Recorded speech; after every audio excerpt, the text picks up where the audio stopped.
எடப்பாடி பழனிசாமி அவர்கள் இன்னைக்கு சட்டமன்றத்துல வச்சு வெளுன்னு வெளுத்துட்டாரு. மனுஷன் பயங்கரமா இருந்தாருன்னு சொல்லலாம்.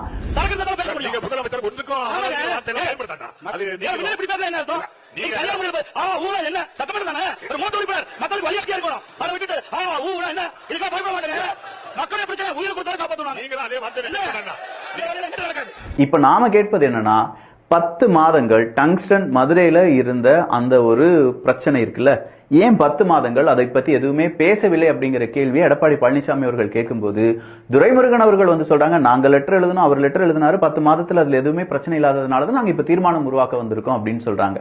இந்த லெட்டர் எழுதுறதுக்கு பதிலா அன்னைக்கே இது ஒரு பெரிய பிரச்சனையா முதலமைச்சர் மு க ஸ்டாலின் அவர்கள் ஒரு வாரத்துக்கு முன்னாடி போட்ட ட்வீட்டை ஒரு 10 மாதங்களுக்கு முன்னாடி போட்டிருந்தா இந்த டங்ஸ்டன் அப்படிங்கிற பிரச்சனையே மதுரை மக்களுக்கு தெரிஞ்சிருக்காது. அன்னைக்கே அதை ரத்து பண்ணியிருப்பாங்க. நாம ரொம்ப ஸ்ட்ராங்கா அங்க அப்பீல் பண்ணியிருந்தோம்னா. அதை தான் இப்போ எதிர்கட்சியா இருக்கக்கூடிய நபர்கள் கேட்கிறாங்க. சோ எதிர்கட்சியா இருக்கக்கூடிய எடப்பாடி பழனிசாமி அவர்கள் கேட்ட உடனே இவங்க என்ன செஞ்சிருவாங்கன்னா, பிளேம் பொலிட்டிக்ஸ் போயிருவாங்க.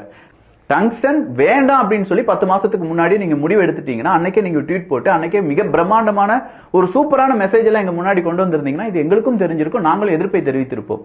10 மாதங்கள் அமைதியா இருந்துட்டு அது பெரிய பிரச்சனையா மாறுது, மக்கள் எல்லாரும் பேச ஆரம்பிக்கிறாங்க, மதுரையில போராட்டம் அறிவிக்கிறாங்க அப்படின்னு சொன்ன உடனே அதை நாங்களும் எதிர்க்கிறோம் அப்படின்னு சொல்றது நாங்க இவ்வளவு நாள் தூங்குற மாதிரி நடிச்சிட்டு இருந்தோம் அப்படின்னு சொல்ற மாதிரி இருக்கு.